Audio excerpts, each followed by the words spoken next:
Montpellier, c'est l'exemple. Voilà, c'est l'exemple. Ça fait, ça fait 3 ans que Michel Derzakarian est là et 3 ans qu'il met l'équipe dans les 10 premiers. Avec un budget, on dira, demi-milieu du tableau. Mais ils y arrivent avec un bon recrutement, une bonne entente. Et quand ils traversent un mauvais moment, tout le monde est uni.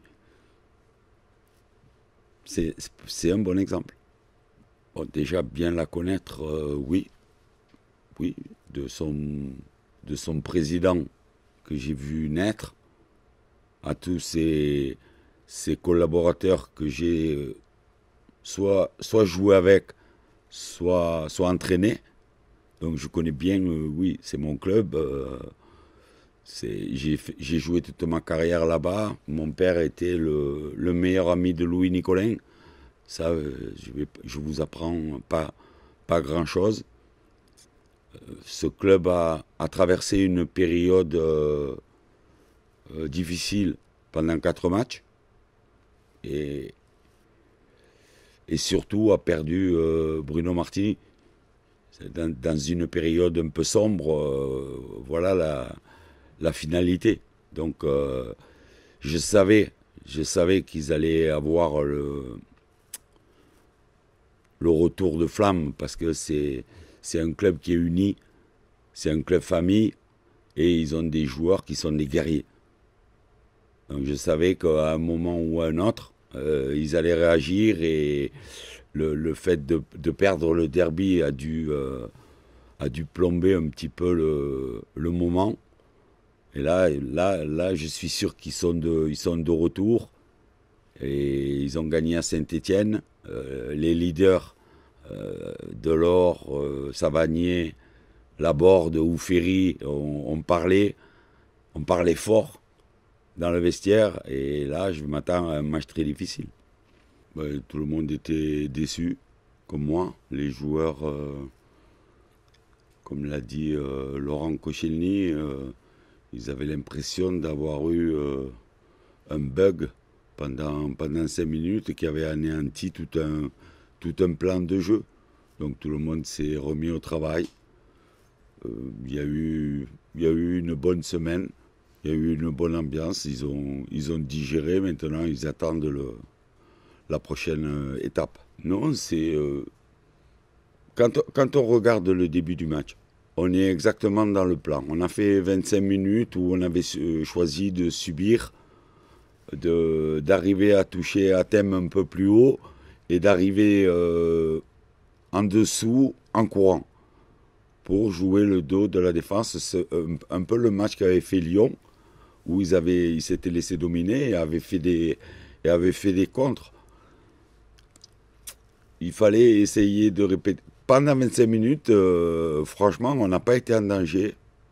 Je ne vois pas une occasion de but. Il a fallu un fait de jeu, un penalty sur une main involontaire. Et c'est là qu'il y a eu une espèce de... On a éteint la lumière. On a éteint la lumière pendant 3-4 minutes. Et là, on était sans réaction. On était groggy le fait d'avoir pris un but. Et c'est ça qui est incompréhensible. Voilà, il faut qu'on travaille sur ça, qu'on dise, bon, ok, on met un pas en place, on peut prendre un but, ça peut exister, on va peut-être changer de système, on va peut-être changer de philosophie, mais il ne faut pas que juste un petit accro nous mette dans cet état-là pendant 4-5 minutes où là on, on tue le match complètement. Parce qu'il y a une chose qu'on n'a pas souligné et que moi, en revoyant les images, j'ai quand même vu. Monaco était revanchard parce il avait pris une volée à Lyon. Et on a vu un joueur qui est un joueur international et qui a fait un match de très très haut niveau. C'est Ben Yedder.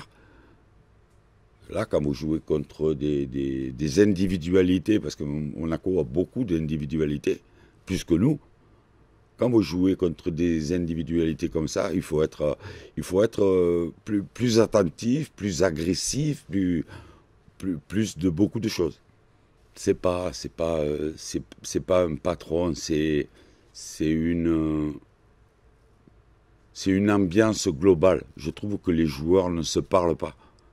D'accord? Donc c'est un groupe qui vit ensemble depuis 2-3 ans. Il y a peut-être certaines choses que je ne sais pas, mais je trouve que dans la solidarité, à part des petits groupes, on ne se dit pas les choses. On ne se dit pas les choses. Et si on veut arriver à faire quelque chose de mieux, il faut se parler. Il n'y a pas de communication. Quand vous jouez dans un stade vide, l'avantage, c'est d'entendre ce qui se dit. Nous, les entraîneurs, les premiers. Et à Monaco, c'était flagrant d'entendre les joueurs de Monaco se parler et le peu de discussion entre nous. Il faut arriver. On n'est pas toujours obligé de rester muet sur des actions. On doit aider le copain en disant des choses basiques, mais qui font, et on le dit peut-être avec un ton un peu sec. Ça n'empêche pas qu'il peut y avoir une bonne ambiance. Mais là, je trouve que on a un manque à ce niveau-là. Est-ce que ça veut dire que vous allez essayer de ressouder un peu le groupe, de partager des moments de vie au château peut-être plus pour qu'ils vivent ensemble? Ça ferait partie d'une stratégie parce qu'on est dans un contexte où on ressent depuis que je suis arrivé. Il y a des... Je ne vais pas faire une comparaison avec mon premier passage il y a 10 ans où c'était une équipe de guerriers, où il n'y avait pas besoin d'eux parce qu'ils se parlaient eux entre eux et ils se disaient les vérités. Là, je rentre dans un groupe qui a un vécu, qui a du bon et qui a du moins bon. Mais le moins bon, je ne sais pas.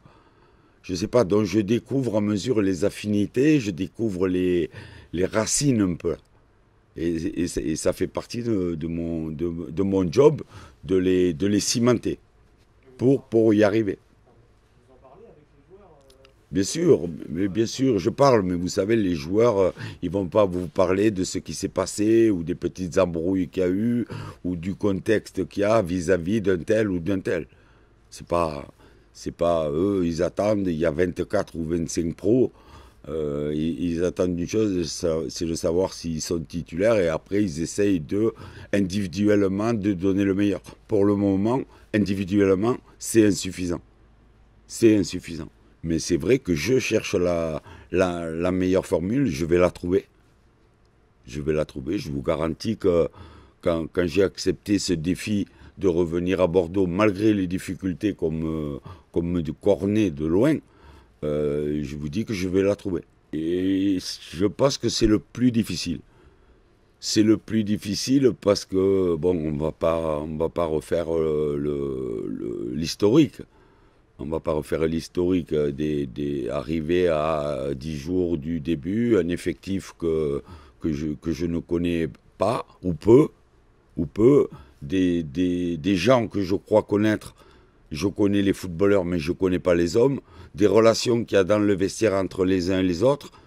Le Covid, il y a plein de trucs qui me font découvrir des choses de jour en jour. Oui, il y a eu des réunions pour d'autres sujets. Alain Roche a parlé, lui, en tant qu'ancien joueur, mais moi, j'ai fait un débriefing sur le match. Bon, à un moment donné, il faut pas les gaver de réunions. La réponse, c'est les joueurs qui l'ont. Il faut les mettre dans les meilleures dispositions, une fois qu'on a dit, et qu'ils sont conscients. Parce qu'ils sont conscients. Ils sont conscients de nos manques actuels.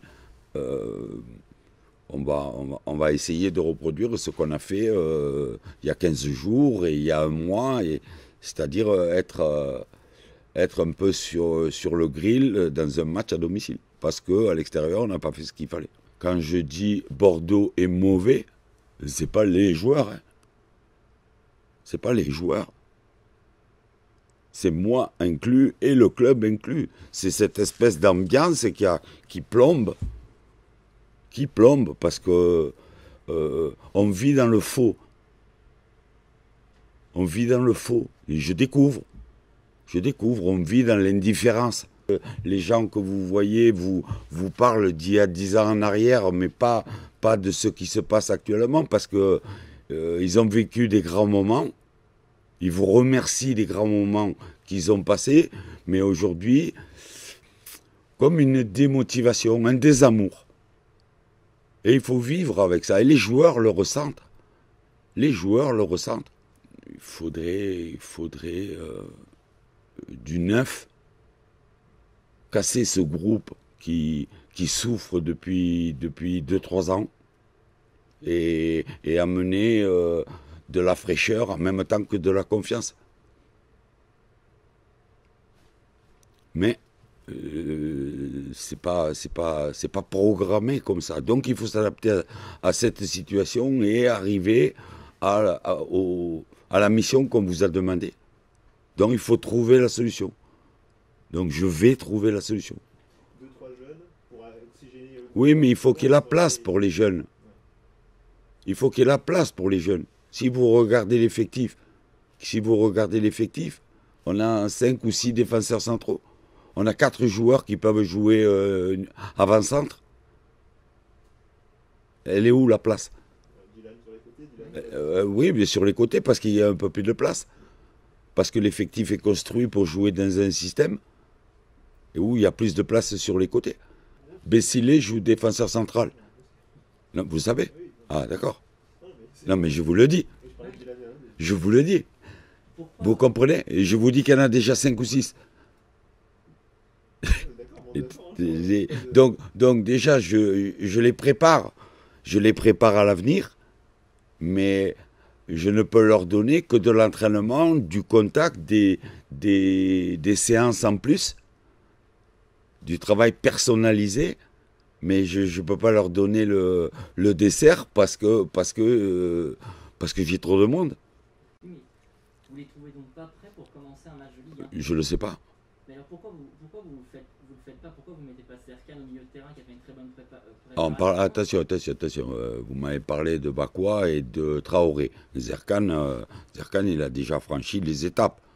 Ah, mais Bakwa par exemple, il a fait des très bonnes entrées en jeu. On a l'impression, et ça date pas de vous, qu'il y a des joueurs qui continuent à être titulaires grâce à leur statut dans l'effectif. Pourquoi on ne lance pas les jeunes dès le début du match et on leur donne du temps de jeu pour qu'ils apprennent leur métier en fait, tout simplement? Vous devriez passer vos diplômes et mettre vos idées en application. C'est un conseil, parce que vous devez être un grand tacticien. Après, si vous considérez qu'ils ne sont pas prêts, ok, mais... Non, je les mets quand je peux. Quand je peux, je leur donne un peu de temps de jeu quand je peux. Oxygéner, amener de la fraîcheur. C'est comme tout dans la vie, vous vous lassez de tout. Ça veut dire faire partir des joueurs aussi? Il va y avoir des joueurs en fin de contrat, il faut rafraîchir le groupe, ça veut dire faire du changement. Et amener des bons joueurs qui, eux, vont amener de la confiance, vont amener de la gaieté. Le groupe ronronne, là. On sent que c'est un groupe qui a souffert. C'est des gens qui ont souffert. Et donc, dans la souffrance, peut-être qu'il y a quelques petits soucis à l'intérieur que moi, en arrivant, je ne connaissais pas. Ça fait partie d'un contexte qui nous descend comme ça, doucement. Et nous, on va avec. Non, nous, quand on a le bonheur de pouvoir, on peut faire notre métier. Peut-être que demain, ça va s'arrêter. Peut-être qu'on va décréter confinement total pour tout le monde, je ne sais pas. On ne sait pas trop où on va. Mais ça nous attriste, parce que quand on parle d'emploi, quand on parle de restaurants qui ferment, c'est bien sûr que ça nous ennuie. Non, parce que je savais que ce serait dur, mais je vivais de souvenirs ici magnifiques. Magnifiques, parce qu'on a quand même connu 3 ans tout en haut, avec des gens autour qui nous aimaient, avec un président qui était omniprésent avec nous dans la bonne humeur et dans les colères aussi, parce que de temps en temps il en prenait, mais ça fait partie. Je savais que ce serait difficile, mais je peux vous dire que je vais tout faire pour y arriver. On est revenu mardi avec l'envie de gommer ça, de se remettre au travail. On sait que ça va passer que par là, essayer de changer un peu nos habitudes et voilà, de retrouver un peu de positif au quotidien. Et voilà, il y a un dernier match avant la trêve, très important pour nous. Donc voilà, tout le monde a fait une très bonne semaine d'entraînement en espérant retrouver un bon état d'esprit et surtout la victoire à la fin samedi. Oui, j'ai pris la parole à Monaco. Voilà, je pense qu'il y a eu aussi des réunions où le coach, le directeur sportif a parlé. Après, je pense aussi que souvent les mêmes mots sont revenus après ces réunions. Donc voilà, c'est à chacun d'intégrer le message qui nous a été envoyé. J'espère que c'est bien rentré dans une oreille et pas ressorti de l'autre comme d'habitude. Comme j'ai dit, il faut qu'on prenne nos responsabilités, qu'on soit des professionnels et que le minimum qu'on doit avoir, c'est d'avoir cet engagement sur le terrain et de vouloir se battre pour cette équipe et pour ce club, chose qu'on n'a pas fait à Monaco. Donc à nous de rectifier tout ça par un autre état d'esprit. Dans la période où on a la chance de pouvoir s'entraîner normalement, pouvoir jouer des matchs, alors certes à huis clos, mais on peut exercer notre profession à 100% et de ne pas se donner les moyens de faire le maximum dans le travail, dans l'engagement, de prendre du plaisir ensemble aussi. Le plaisir n'est pas que de marquer des buts, c'est aussi de défendre, se faire mal les uns pour les autres. Et ça, je pense qu'on n'est pas capable encore de le rééditer dans la constance. Et ce qui pourrait nous permettre de pouvoir basculer un petit peu plus haut, puisque après le match de Monaco, si on avait gagné là-bas, on aurait été 7e. Et on ne serait pas là en train de discuter de l'état d'esprit de l'équipe. Donc à nous de changer ça, à nous de se poser les questions individuellement. Qu'est-ce que je dois faire en plus pour être meilleur sur le terrain, être meilleur pour mes coéquipiers.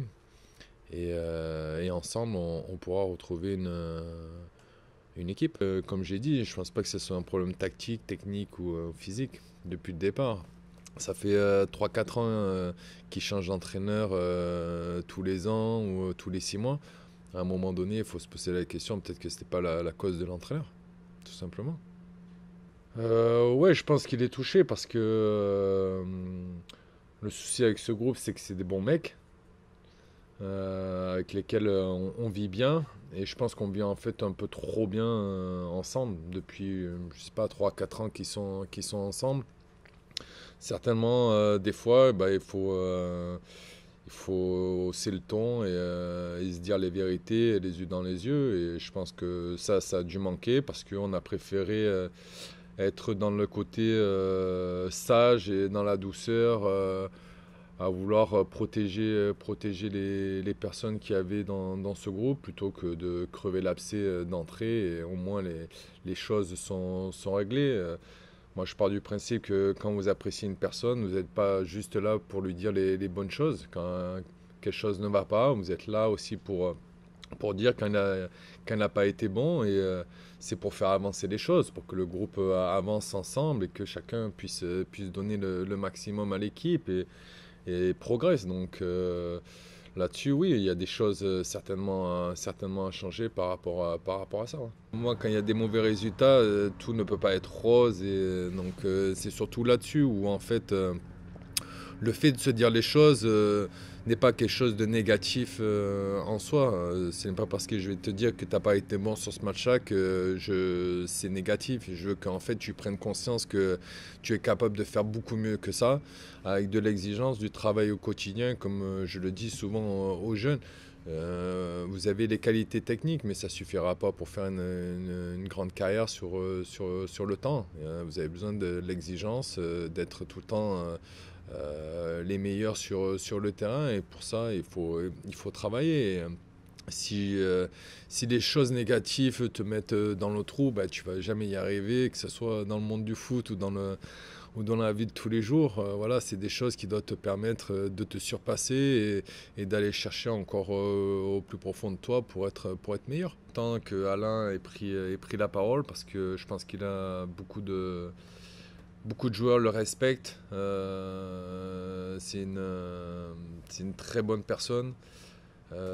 C'est notre directeur sportif et il a été joueur et il sait ce que c'est de gagner, de perdre, de pouvoir rater un match. Et ce qu'il a dit, voilà, c'est des mots qui étaient importants et je pense que et j'espère que ça a fait tilt dans pas mal de têtes. Donc oui, c'était, bah, je l'ai dit tout à l'heure, hein, travail, voilà. Confiance, don de soi, voilà, abnégation, prendre du plaisir aussi à se mettre chiffon sur un terrain. Voilà, plein de mots positifs, mais voilà, des mots qui sont là pour faire réagir, quoi, pour vraiment que les mecs puissent prendre conscience que de réaliser des prestations comme ça, c'est pas possible. Et que on peut rater des matchs. Une équipe peut être meilleure que vous un samedi voilà, et vous mettre 3-0. Bon, ils sont meilleurs techniquement, physiquement, voilà.